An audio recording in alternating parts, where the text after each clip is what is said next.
All right, so welcome to 13.7, dilations in the coordinate plane. So draw a triangle with sides twice as big as that triangle. All right, so this side is 6, right? Let's just estimate. This side would be 12, right? This side is 8. This side would be twice as big, 16. And this side would also be twice as big, or 20, and hopefully this looks like a right triangle to you, because it is, because you should know from Pythagorean Theorem that if you have sides of a triangle that are 6 and 8 and 10, and the Pythagorean Theorem works, 6 squared plus 8 squared equals 10 squared, or in other words, 36 plus 64 equals 100, that has to be a right triangle, has to be. Then it says draw a triangle with sides half as big as the given triangle, so we're going to make this side 4, and this side 3, and this side 5, neater than mine. And again, that's the famous 3, 4, 5 right triangle. All three of these are right triangles. They're all different sizes, so they're not congruent. They are similar. And I already sort of prove each is a right triangle, right? 3 squared plus 4 squared equals 5 squared, so 9 plus 16, yeah, equals 25. We just did, so I'm not going to do 6 squared again. It's up here, right? 100 equals 100, or 6 squared, 8 squared, and 10 squared. And this one, 12 squared plus 16 squared equals 20 squared. So 144, 16 times 16, I've done a bunch over the last few days. And yep, it is 256. And 20 times 20 is 400. And if you add those up, yes, they add up to 400. Yes, right? The converse of the Pythagorean theorem says if that math all works out, has to be a right triangle. All right, but more importantly today, those are different sizes, but the same shape. And that's called similar, not congruent. So we're going to be doing exactly that. You just did the lesson, but we're going to be doing it in the coordinate plane. This is called a dilation. Right? When you put drops in your eyes can become dilated, which in that context means bigger. But dilations can be making something bigger, or they can be making something smaller. So this is an example of this triangle being dilated to this new triangle, triangle A prime. All right? So we're going to dilate our first object. And it turns out dilation is really easy. You just multiply each coordinate by the scale factor. How many times bigger is it? Well, it says dilate triangle A with a scale factor of 3. It literally means multiply each of these coordinates by 3. So do that, and then draw the object you get. Pause. You should get the answer easily. So this one becomes 3, 3. This one becomes 9, 3. This one becomes 3, 9. All right, so let's see that. The point that was at 1, 1 is now at 3, 3. The point that was at 3, 1 is now at way over at 9, 3. The point that was at 1, 3 is now way up at 3, 9. And hopefully I drew that. There it is.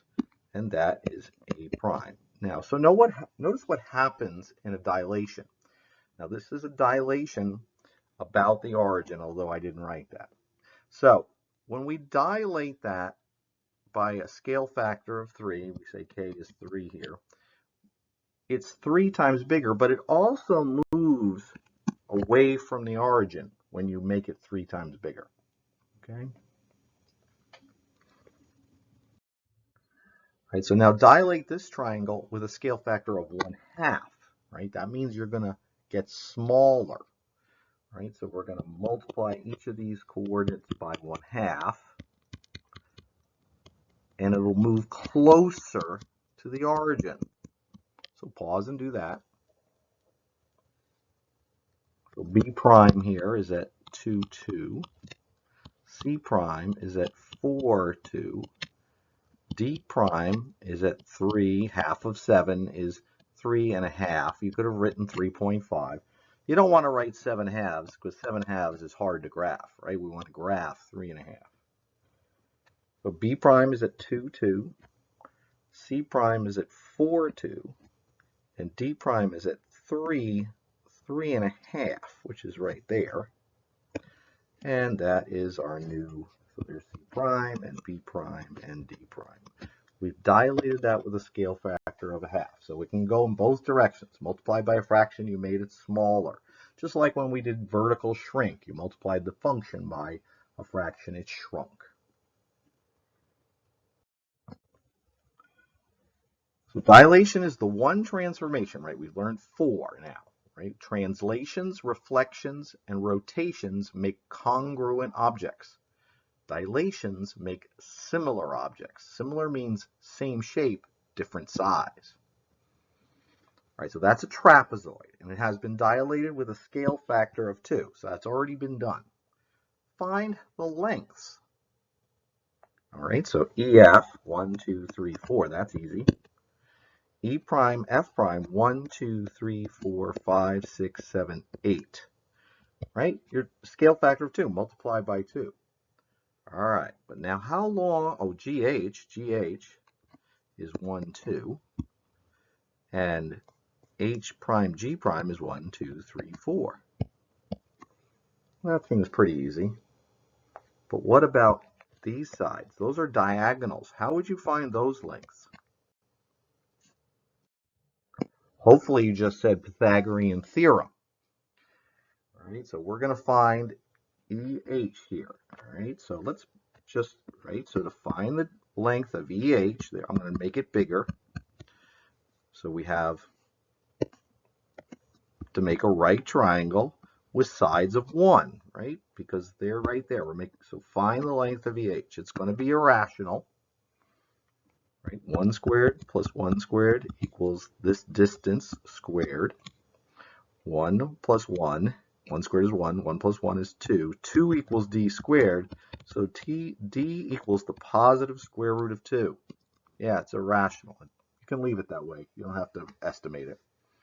So now, E prime, H prime, we have to multiply that by 2. So what would 2, right? Because it's a scale. We found out that this was already a scale factor of 2, right? So what's 2 times that? Well, it's 2 times the square root of 2. All right, so try F. So FG should be obvious now, right? That's also the square root of 2. It's got sides of 1. And this one also is 2 times the square root of 2. To find diagonal lengths, you need Pythagorean theorem all the time. The angles stay the same size. In a similar object, the shape is the same, and how it maintains its shape is because the angles stay the same.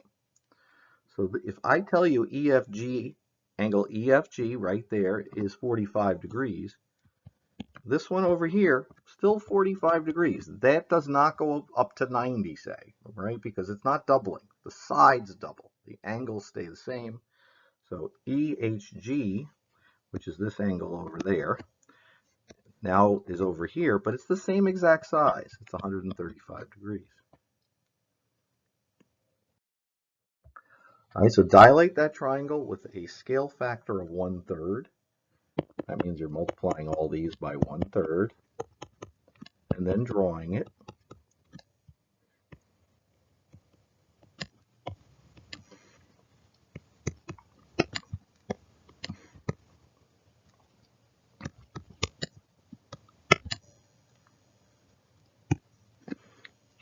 -3, 3 is right there. That's this point has moved there. -3, 2, right? Went from there to there. And this point here at the end went from there to there. So that's a dilation of a scale factor of 1/3. Find the measure of each side. Okay. Right, so this is 1, this is 2, right? These are 3 times bigger, so this is 3. This better be 6. Okay. So now, you can find the diagonal of either one, and if if you do the small one, you'll multiply that answer by 3. If you do the big one, you'll divide it by 3. Let's do the small one since the numbers are smaller. So the legs of that triangle that we see there are 1 and 2. So it's 1 squared plus 2 squared equals distance squared. 1 plus 4 equals distance squared. 5 equals distance squared. So the distance there is the square root of 5, right? And so d equals the square root of 5. So this is the square root of 5. And so this must be 3 times the square root of 5. Now, so let's do the big one just to see what would happen, right? 3 squared plus 6 squared equals distance squared. 3 squared is 9. 6 squared is 36 equals d squared. 9 plus 36, 45 equals, right, d squared. So d equals the square root of 45. And this is why you had to learn how to simplify your square roots, right? That has a perfect square in it, the square root of 9. So it's the square root of 9 times the square root of 5, also known as 3 times the square root of 5. So, and then you would divide that by 3 to get the other one, which is square root of 5. All right, so what was the scale factor here from m to m prime?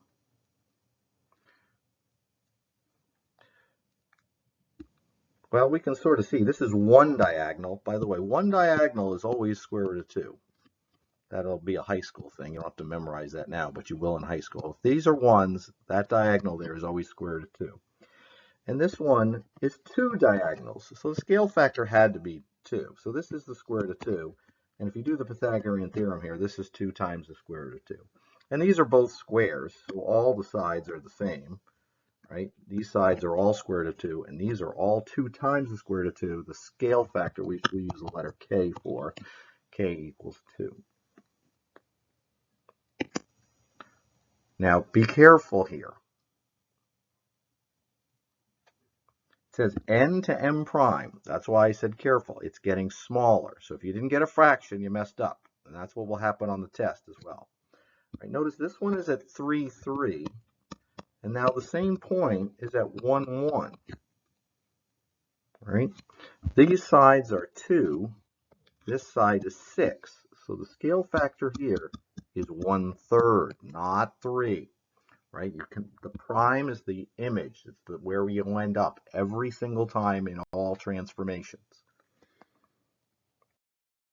Let's practice. So now origin is in the middle, and so it'll just spread out from there. What's the rule? Scale factor 4, just multiply all these by 4. Oops, 4 times 2 is not 4, it's 8. So I'm multiplying all of these by 4.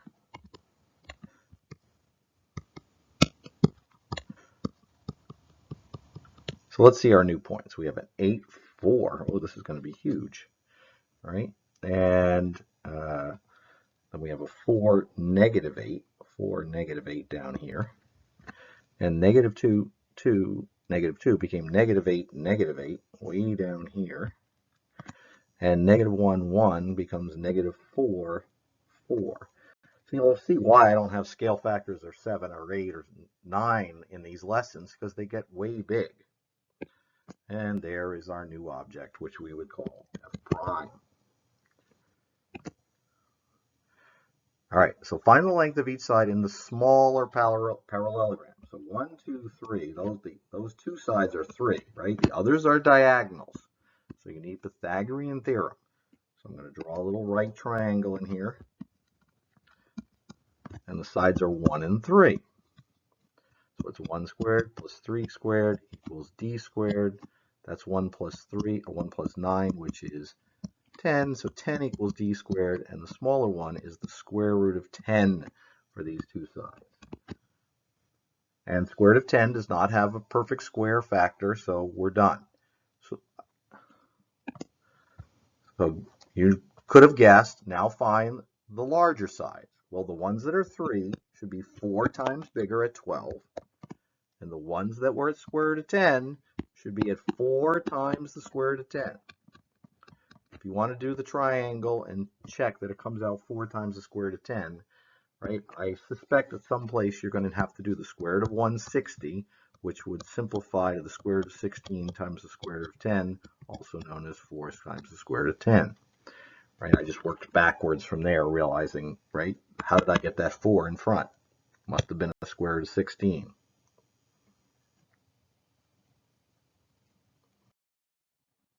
So what was the scale factor here? Make sure you know which way you're going. Are you going bigger or smaller? Well, we went from 4 to 2 and 2 to 1, right? You can check the other ones, but those are half as big, right? We started at G, we went to G prime. The scale factor here is 1/2. What is the sum of all three angles in each triangle? Right, so here's the angles. What is the sum of the angles in every triangle? 180 degrees, right? It's 180 degrees in both triangles. The angles do not change size in dilation. Only the sides change size. This object is similar. This image is similar to its original object. When an object is increased or decreased in size, the process is called dilation.